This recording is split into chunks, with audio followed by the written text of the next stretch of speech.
Good morning, students. In last lecture, we have discussed the completeness of quotient space. Now we discuss this theorem.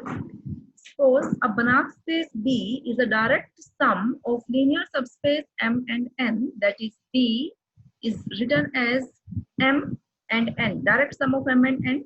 And if Z is equal to X plus Y is unique representation of Z belongs to B as a sum of X in M and Y in N, then define norm Z dash is equal to norm X plus norm Y.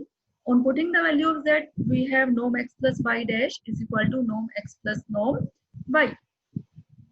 Now check, this is a norm. ये हमें check करना है कि ये हमारा norm linear space है. देखो इसमें हम कर क्या रहे हैं, हमें एक बनाक स्पेस गिवन है B, जो वो बनाक स्पेस B है ये हमें क्या गिवन है, this is the direct sum of linear subspace M and N. M और N का ये हमारा डायरेक्ट सम है. डायरेक्ट सम आप ऑलरेडी ग्रेजुएशन में पढ़ चुके हो कि means if B is direct sum of M and N, then every element of B can be expressed as X plus Y, where X belongs to M and Y belongs to N, and this representation of Z is unique. अगर simple सम होता if B is equal to M plus N, तो ये representation unique होनी जरूरी नहीं थी. यहाँ B direct sum है तो means Z is a unique representation of this Z has a unique representation. अब हम क्या कह रहे हैं कि जो हमारा B है वो इस नॉर्म के रिस्पेक्ट में हम एक नॉर्म इसका डिफाइन कर रहे हैं. क्या डिफाइन की है, norm Z dash is equal to norm X plus norm Y. इस नॉर्म के रिस्पेक्ट में हमारा B क्या बन जाना चाहिए, क्या होना चाहिए, हम क्या चेक कर रहे हैं कि जो हमने नॉर्म डिफाइन की है ये हमारी क्या है, B इस नॉर्म के रिस्पेक्ट में नॉर्म लीनियर स्पेस है. Z की रिप्रेजेंटेशन क्या थी, X plus Y, means this can be written as norm X plus Y dash is equal to norm X plus norm Y. देखो चेक करते हैं, it is a norm. Norm check करने के लिए हमें वही चारों कंडीशन सेटिस्फाई करानी पड़ती है. अब देखो वो क्या कह रहा है, if B dash denotes the linear space B with this new norm. अब B dash is nothing but same as B, linear space तो वही है लेकिन हमने अब इस पे नॉर्म दूसरी डिफाइन कर दी B पे. B किसी नॉर्म के रिस्पेक्ट में तो वो बनाक स्पेस ऑलरेडी है, अब हम एक नई नॉर्म डिफाइन कर रहे हैं, उस नॉर्म के रिस्पेक्ट में भी वो हमारा नॉर्म लीनियर स्पेस है, ये अब हम यहाँ शो कर रहे हैं. तो यहाँ B डैश क्या है हमारा, B dash is equal to B with this new norm. Prove करना है हमें B डैश इस नॉर्म के रिस्पेक्ट में भी बनाक स्पेस बनना चाहिए. तो पहले तो हम क्या प्रूव करेंगे कि ये हमारा क्या बन रहा है, linear space, norm linear space बन रहा है. ठीक है, नॉर्म लीनियर स्पेस प्रूव करने के लिए हमें वही कंडीशंस प्रूव करनी है. फर्स्ट क्या प्रूव करते हैं हम, norm of Z dash is greater than equal to 0. This result is obvious because norm Z dash is equal to norm X plus norm Y. Or norm X is greater than equal to 0, norm Y greater than equal to 0, then their sum is also greater than equal to 0. So first condition is trivially satisfied. Second condition है, second condition में आप क्या दिखाते हो, norm Z dash equal to 0 if and only if Z is equal to 0. तो condition लेके चल रहे हैं हम, norm Z dash equal to 0. Then by definition of norm, this is equal to norm X plus norm Y, and this is equal to 0. Now sum of two non-negative numbers is equal to 0, means first number 0 and second number is 0. Norm 0 means X 0 and Y 0. If X and Y is 0, then Z representation of Z is X plus Y, so Z is also a 0. एक part हो गया. Second part में अब हमें क्या prove करना है, इसका कन्वर्स. कन्वर्स में लेके चलते हैं हम, Z is equal to 0. Now 0 can be written as 0 plus 0, where first 0 belongs to M and second 0 belongs to N.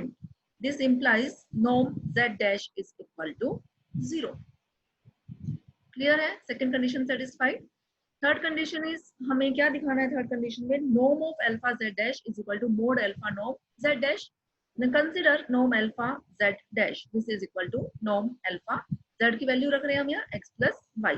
Separate कर दो terms, alpha X plus alpha Y. Now this is equal to by definition of norm, norm of first term plus norm of second term. Since M and N जो हमारे subspace थे, because B जो हमारा था, B क्या था हमारा, B is direct sum of M and N. B हमारा M और N का क्या था, डायरेक्ट सम था. और M और N these are already, because these are subspace of B and B is Banach space, So B is non-linear space also. So M and N are also non-linear space. So by definition of non-linear space, norm of alpha x is equal to mod alpha norm x and norm alpha y is equal to mod alpha norm y. Now taking norm alpha common, आपका क्या रह गया ये norm x plus norm y and this is equal to norm z dash. So third condition is also satisfied. Now we check the fourth condition. Fourth condition is a triangle inequality. So we consider here two elements z1 and z2 belongs to B, where z1 and z2 both are elements of B. So representation of z1 is equal to x1 plus y1, where x1 belongs to M and y1 belongs to N. Similarly, z2 is equal to x2 plus y2, where x2 belongs to M and y2 belongs to N.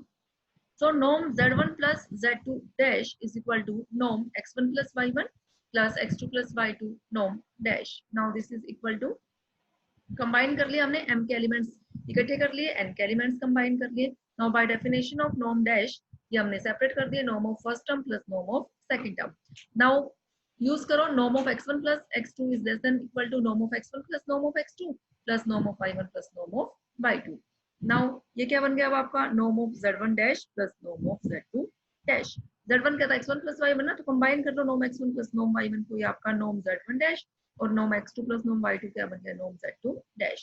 So B is a normed linear space with respect to this norm. कौन सी norm? ये dash वाली जो norm है. तो B dash की representation जो हमने लिखी है वो कैसे लिखी है? B with this norm. तो हम क्या कहेंगे? B dash is a normed linear space with respect to this norm. Now we have to prove B dash is a Banach space. अब B डैश को बनाक स्पेस प्रूव करने के लिए एक कंडीशन तो हमने प्रूव कर दी कि B dash is a norm linear space. क्या प्रूव करना रह गया कि B dash is complete. Complete के लिए हमें क्या दिखाना होता है कि हम कोई भी इसमें कोशी सीक्वेंस कंसीडर करते हैं और वो कोशी सीक्वेंस अगर कन्वर्ज कर जाती है किसमें, उसी B डैश में कन्वर्ज कर जाती है अगर, तो ये आपका क्या बन जाएगा, कंप्लीट हो जाएगा. ठीक है. या फिर आप क्या दिखाते हो कि अगर हम कोई भी कोशी सीक्वेंस कंसीडर कर रहे हो तो उसके कन्वर्जेंट सब सीक्वेंस आ जाए तो भी हमारा रिजल्ट प्रूव हो जाता है. चलो यहाँ हम कंसिडर कर रहे हैं Zn be any Cauchy sequence in B dash, where Zn जो Cauchy sequence ली हमने B dash के एलिमेंट्स की ली और B dash जो था हमारा वो क्या था, डायरेक्ट सम था M और N का. So every element of B dash can be written as a direct sum of elements of M and N. So Zn is equal to Xn plus Yn. This representation is unique because B dash is direct sum of M and N and Xn belongs to M and Yn belongs to N.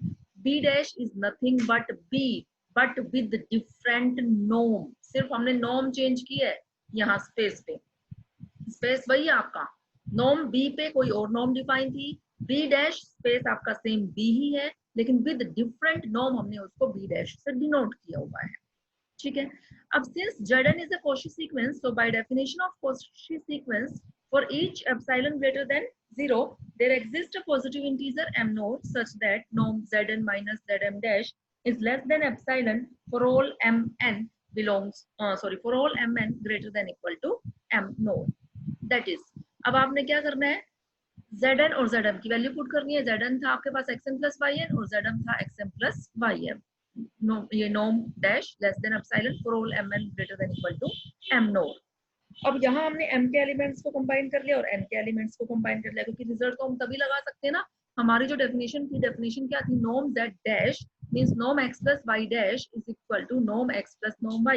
x element m का, y element n का. तो यहाँ जो ये xn minus xm है, this is an element of m और जो second है this is element of n. तो हमें एलिमेंट्स कंबाइन करने पड़ेंगे तभी हम norm की डेफिनेशन लगा पाएंगे.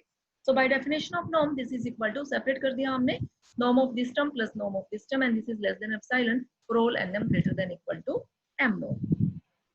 Now this implies these norm are non-negative terms and sum of these non-negative terms is less than epsilon. So separately both terms are also less than epsilon. So first term be less than epsilon, second term be less than epsilon for all mn greater than equal to m norm. Now this implies अगर ये result hold कर रहा है तो यहाँ से हम क्या कह सकते हैं, xn is a Cauchy sequence और xn किसके पॉइंट्स थे, m के पॉइंट्स थे, तो वो Cauchy सीक्वेंस किस में आई, m में आई. ऐसे ही yn भी क्या बन गई आपकी इस रिजल्ट से, yn is a Cauchy sequence, किसके अंदर बनी Cauchy सीक्वेंस, वो n में बन गई. But m and n are closed subspace of Banach space B. जो m और n आपके सबस्पेस हैं वो क्या है, आपके क्लोज्ड सबस्पेस हैं. अगर m और n आपके क्लोज्ड सबस्पेस हैं तो हमने ये रिजल्ट पहले पढ़ा था कि जो आपकी कंप्लीटनेस की प्रॉपर्टी है वो आपकी वीकली हेरिडिटरी प्रॉपर्टी है। थ्योरम हमने प्रूव की थी। वीकली हेरिडिटरी का मतलब कि अगर ये आपका बी जो स्पेस है अगर वो कंप्लीट है तो उसका हर सबस्पेस कंप्लीट हो जरूरी नहीं है, लेकिन उसका हर क्लोज्ड सबस्पेस जो है वो कंप्लीट जरूर होगा। तो M और N because these are closed subspace of Banach space, so M and N are complete. ये यहाँ रिजल्ट स्टेट भी किया हुआ है। A subspace Y of a Banach space X is complete if and only if Y is closed. यहाँ आपको इसका एक ही पार्ट प्रूव करने की जरूरत है कि अगर M और N क्लोज्ड सबस्पेस हैं तो वो क्या होंगे, कंप्लीट कन्वर्स की जरूरत नहीं है। देन सीक्वेंस xn, अगर m और n आपके कंप्लीट स्पेस हैं तो इसका मतलब हर कोशी सीक्वेंस क्या करेगी, कन्वर्ज करेगी। इसका मतलब m में जो कोशी सीक्वेंस आपने कंसीडर की थी वो m में कन्वर्ज करेगी। m में कन्वर्ज करने का मतलब m के पॉइंट्स को कन्वर्ज करेगी, और जो n में आपने कोशी सीक्वेंस कंसीडर की थी वो n के पॉइंट्स को कन्वर्ज करेगी। Then sequence xn is convergent in m and sequence yn is convergent in n। So अब हम यहाँ डेफिनेशन लगा रहे हैं कन्वर्जेंस की। क्या if sequence xn converges in m means x के पॉइंट्स को कन्वर्ज कर रही है, so there exists x belongs to m such that limit n tending to infinity xn equal to x, और सीक्वेंस yn n में converge कर रही थी तो एक n का पॉइंट आएगा जिसको वो कन्वर्ज कर रही है, तो limit n tending to infinity yn is equal to y। Now let z, एक एलिमेंट हमने z कंसीडर कर लिया। अब z एलिमेंट किसका लिया हमने, b का कह लो या b डैश स्पेस तो वही सेम ही है आपका। अगर z एलिमेंट b का है तो रिप्रेजेंटेशन यूनिक होगी, कैसे, as direct sum of m and n, z is equal to x plus y belongs to m plus n। Then अब हमने तो क्या दिखाना है, हमने जो कोशी सीक्वेंस b के एलिमेंट्स की कंसीडर की थी, मींस जो zn कंसीडर की थी, हमें क्या दिखाना है कि अब वो कोशी सीक्वेंस भी आपके क्या कर रही है, कन्वर्ज कर रही है। कन्वर्ज कर रही है तो किसी ना किसी b के एलिमेंट को तो कन्वर्ज करेगी ना। अब वो b का एलिमेंट हमने क्या ले लिया, z ले लिया, और अब हम यहाँ क्या प्रूव कर देंगे, नॉर्म zn माइनस z, किस नॉर्म के रिस्पेक्ट में, डैश, तभी तो वो b डैश के बारे में हम बात करेंगे। अगर हम यहाँ डैश नॉर्म की बात कर रहे हैं तो कि means this norm tends to 0 as n tending to infinity. अगर ये रिजल्ट हमारा प्रूव हो जाता है तो zn जो सीक्वेंस हमने कोशी सीक्वेंस कंसीडर की थी b में या b डैश में, तो वो हमारी क्या कर जाएगी, कन्वर्ज कर जाएगी b डैश के एलिमेंट को। Now this is equal to zn की हमने यहाँ वैल्यू रखी xn प्लस yn, z की वैल्यू रखी x प्लस y। कंबाइन करना है पहले आपने m के एलिमेंट्स को फिर n के एलिमेंट्स को, फिर हमने नॉर्म की डेफिनेशन अप्लाई की, हमारे पास ये रिजल्ट आ गया। आपको पता है सीक्वेंस xn कन्वर्ज कर रही थी m में, yn कन्वर्ज कर रही थी n में, so this tends to 0, this norm also tends to 0 as n m tends to infinity. यहाँ n m की जरूरत नहीं है, ओनली n से काम चल रहा है आपका, क्योंकि हमारा यहाँ xn प्लस yn है, तो यहाँ से आप लोग m को हटा देना as n tends to infinity. So sequence zn is convergent in b dash. तो zn कोई भी आर्बिट्ररी कोशी सीक्वेंस हमने b डैश में कंसीडर की और वो b डैश के ही एलिमेंट को कन्वर्ज कर गई, तो इसका मतलब हर Cauchy sequence in b dash convergent in b dash, so b dash is a Banach space. Clear है स्टूडेंट्स? ओके स्टूडेंट्स, बाकी हम नेक्स्ट लेक्चर में डिस्कस करेंगे।